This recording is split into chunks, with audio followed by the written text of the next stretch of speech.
अकुलमंद पोड़ो ऐं टिन पुटनि जी कहाणी।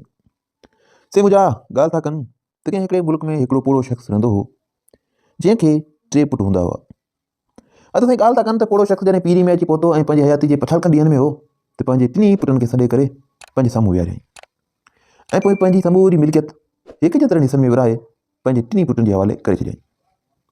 पंहिंजी सभु माल मिल्कियत विराए छॾियईं, पर हिकिड़ो निहायती क़ीमती हीरो टिनी पुटनि खे ॾेखारींदे चयईं त हीउ क़ीमती पथर, हीउ क़ीमती हीरो ऐं पंहिंजे उन ई पुट खे ॾींदुसि जेको सभिनी खां सुठो को नेकी जो कमु करे ॾेखारींदो।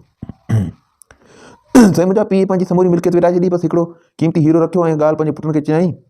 उहा ॻाल्हि ॿुधी करे 2 पुट नेकी जे कमनि में जुंबी विया। हर हिकु पुट जी इहा कोशिशि हुई त आउं को सुठो कमु करियां ऐं बाबो उहो क़ीमती हीरो मुंहिंजे हवाले करे। से मुंहिंजा किसो कोता ज़िंदगी आहे, ॾींहड़ा गुज़रंदा विया। थोरनि घणनि ॾींहंनि खां पोइ हिकु पुटु पंहिंजे पीउ खे अची चयो, पंहिंजे पीउ खे चयईं त बाबा, मां हिकु नेकी जो कमु करे आयो आहियां, तंहिं करे इहो क़ीमती हीरो हाणे मूंखे इनायत करियो। पिण त पुछियसि त पुटड़ा, तो कहिड़ो कमु कयो आहे, मूंखे ॿुधा त सही। पुटड़े चयसि बाबा, हिकु माण्हू मूंखे 10,000 रुपया अमानत तौरु रखण लाइ ॾिना हुआ ऐं उन्हनि पैसनि बाबति न काई रसीद हुई ऐं न ई वरी को शाहिद वग़ैरह हो।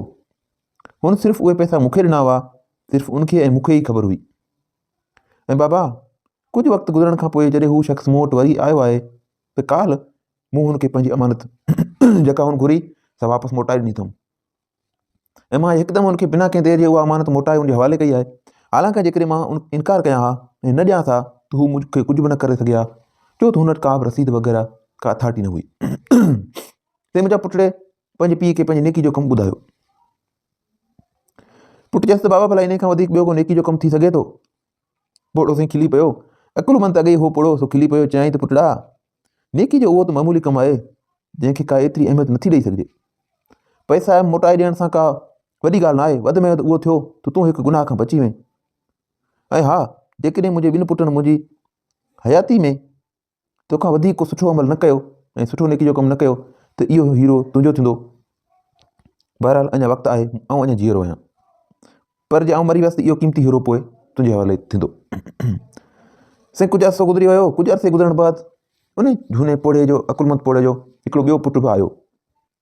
ॿियो पुटु बि आयो ऐं अची पंहिंजे पीउ खे चयईं त बाबा, इहो क़ीमती हीरो भाउ खे न ॾियो, मूंखे ॾियो। पोड़े पुछा कई त बाबा, कहिड़ी नेकी करे आयो आहीं, कहिड़ी नेकी जे एवज़ तोखे उहो हीरो ॾियां? छोकिरे वारनि चयो त बाबा, हिकु ॾींहुं जो ज़िक्र आहे त दरिया निहायत मौज में हो।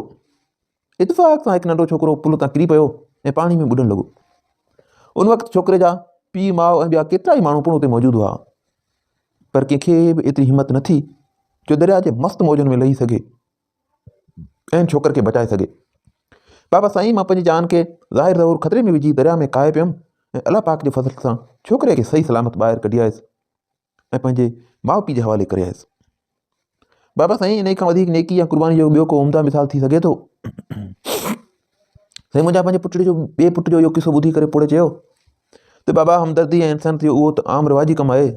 जेकॾहिं 3 पुट उन खां बहितर कोई कारनामो न ॾेखारियो त पोइ इहो हीरो तुंहिंजे हवाले करे सघां थो।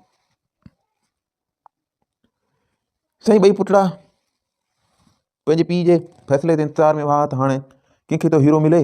ऐं कुझु ॾींहंनि खां पोइ संदनि टियों भाउ यानी उन अकुलमंद पोड़े जो टियों पुटु बि पोड़े जी ख़िदमत में अची हाज़ुर थियो। ऐं ॿिन्ही जेके पहिरीं वारा पुट हुआ जिन अची हीरो घुरियो, मगर हीउ टियों पुटु हिन ॿियनि पुटनि वांगुरु कुझु बि न घुरियो, न ई अची का ख़ासि ॻाल्हि चयईं ऐं न ई पंहिंजी वाखाण कयईं। नेठि कुझु ॾींहुं वक़्तु गुज़रण खां पोइ संदु पीउ पुछा कयसि, बाबा, तूं एतिरनि ॾींहंनि में को नेकी जो कमु कयो अथई या न? भला कयो अथई त को बयानु कर। छोकिरे खां पुछाईं, बाबा, जे नेकी जो कमु कयो अथई त ॿुधा, न त तुंहिंजे 2 भाउनि पंहिंजा पंहिंजा कमु कया आहिनि, सो उन हीरे जो हाणे फ़ैसिलो थियणु घुरिजे। साईं 3 पुट 3 छोकिरे वराणियो त बाबा, मूं अहिड़ो को बि वॾो कमु कोन कयो आहे जो जंहिंजे करे खणी आऊं क़ीमती हीरे जो हक़दार थियण जो दावा करियां। अलबत्ता उन ॾींहंनि में कुझु ॾींहं पहिरीं मूंखां हिकिड़ो कमु ज़रूरु थियो आहे जेको मूं कमु कयो आहे, तव्हांखे ॿुधायां थो, पर आउं नथो चाहियां ऐं नकी दावा थो करियां त आउं हीरे जो हक़दार आहियां। अबा, ॻाल्हि हीअं आहे त हिकु ॾींहुं जबल जे सैर करण लाइ उन जी चोटी ते चढ़ी वियसि।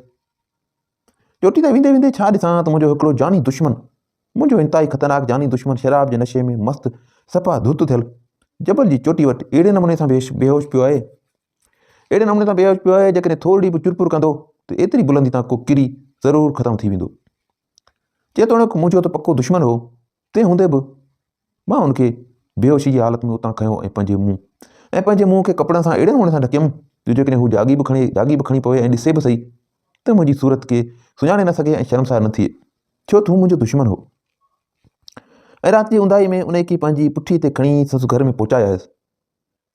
बाबा, मूं हिन एतिरनि ॾींहंनि में इहो हिकिड़ो कमु कयो आहे।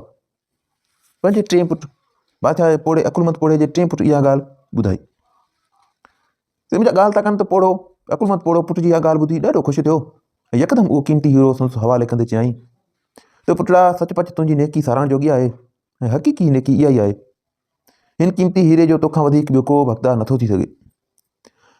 प्यारा साथियो, हिन किसे हिन आखण जो इहो ई मक़सदु, इहो ई नतीजो निकितो आहे त हक़ीक़ी नेकी भलाई उहा ई आहे जेका दुश्मननि ऐं बुछड़नि माण्हुनि सां कई वञे ऐं ग़लति माण्हुनि सां कई वञे ऐं जिन जो नतीजो बि तव्हां सम्झो त तव्हांखे सुठो न मिलंदो, पर तव्हां पोइ भलाई जा कमु करियो त इहा ई हक़ीक़ी नेकी आहे ऐं हक़ीक़ी भलाई आहे।